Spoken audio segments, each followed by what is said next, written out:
Aamir Gauri, let's go back and revisit 22 अप्रैल 2025 पहलगाम में जब ये होता है सारा 3:30 बजे ये वाकया रिपोर्ट होता है और 3:35 पे 12 किलोमीटर दूर एक थाने के अंदर वो एफआईआर भी कट जाती है। और अपेरेंटली ये जो किलर्स थे इतना हैवी इक्विपमेंट लेके पहाड़ी के ऊपर चढ़े हैं, 500 किलोमीटर्स अप द हिल गए हैं और फिर 500 किलोमीटर्स आए हैं और फिर उस पर गायब हो गए हैं वहाँ से।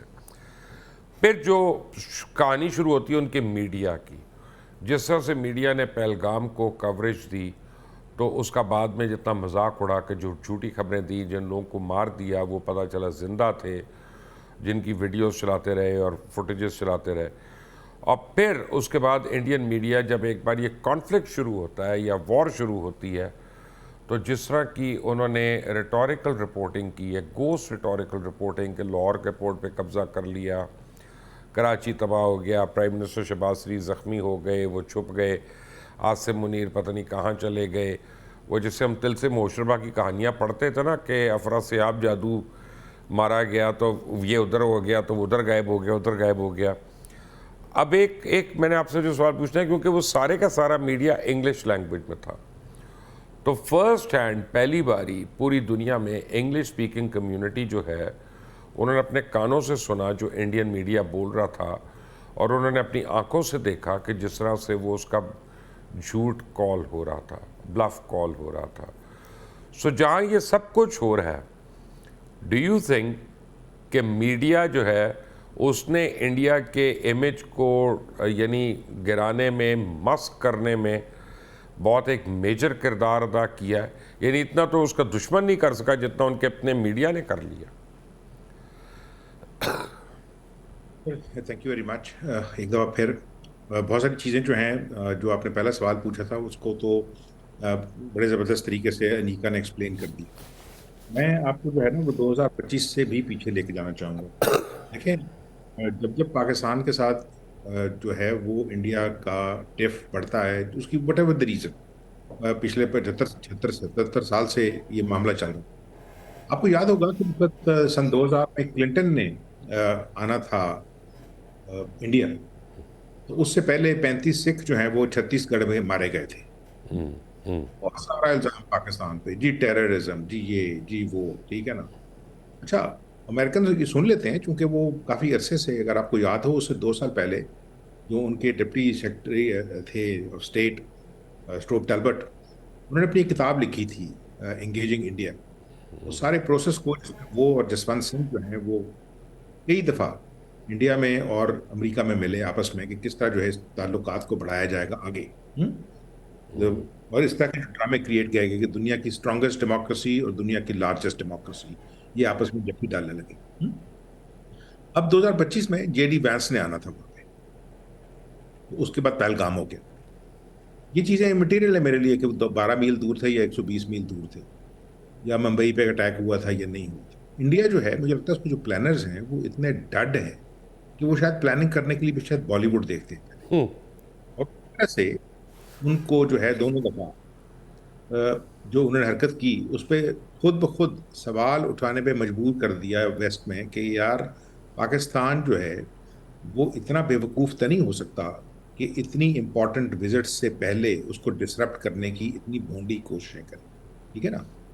इसी वजह से कुछ सवाल जो है वो उठाए गए, और इस दफ़ा इंडिया जो है, क्योंकि पहले क्लिंटन की दफ़ा हो चुका था, अब तक जेडी वैंस की तरफ हुआ, उन्होंने कहा यार ये तो वही सेम प्ले बुक है, इसको हमारे को नहीं, पाकिस्तान पे इल्ज़ाम इस वजह से। इस दफ़ा तो, पिछली दफ़ा तो फिर भी कोई बयानात आ गए थे, उस वक्त हालात और थे तो।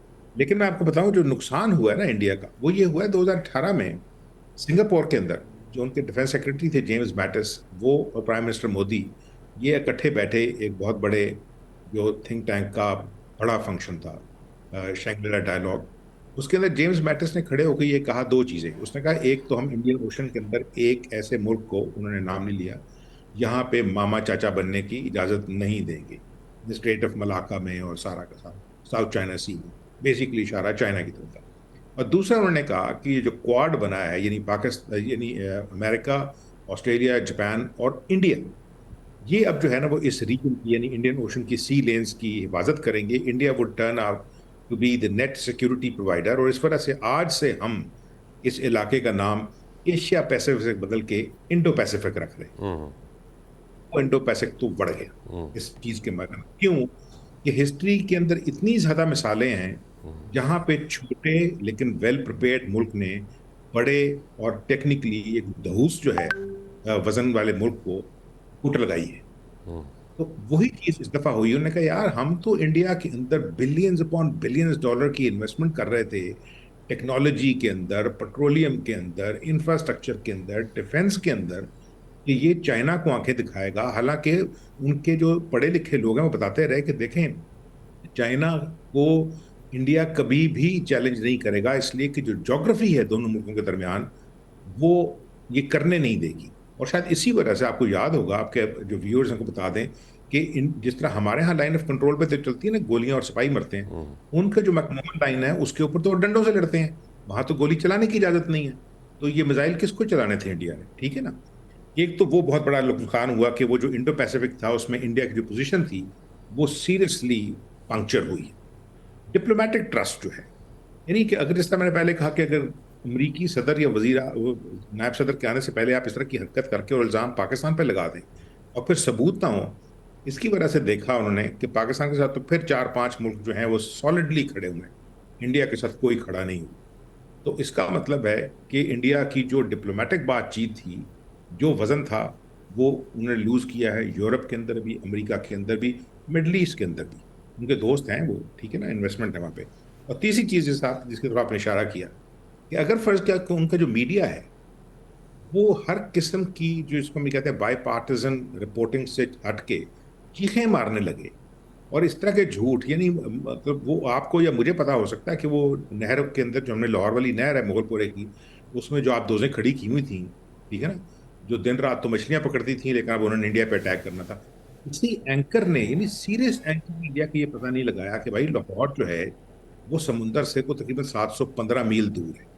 तो मेरा ख्याल है कि उनकी मीडिया को ये पता लगा कि इतनी बड़ी बीच जो है 700 मील की, वो पाकिस्तान में एग्जिस्ट करती है ना, उसके अंदर उन्होंने खड़ा किया। तो जितने ट्रस्ट है मेरा ख्याल है, और उसके बाद से ये जो इसको मैं रैप अप इस तरह करूंगा कि ये वजह क्या बनी है इस दफा। देखिए मोदी के ऊपर बेपनाह प्रेशर था कि 2014 में जब प्राइम मिनिस्टर बना था ना, तो उसने खुद अपनी पार्टी के जो सरकर्दा लीडर थे, अडवाणी टाइप, उनको अपनी पॉलिटिक्स से फारिग करने के लिए अपनी पार्टी से एक बात मनवाई कि जो सारे लोग जो हैं 75 साल के, इनको अब रिटायर हो जाना चाहिए। इनको सियासत से मतलब जो मेन बड़ी पोजीशंस है ना उनका कैंडिडेट नहीं होना चाहिए।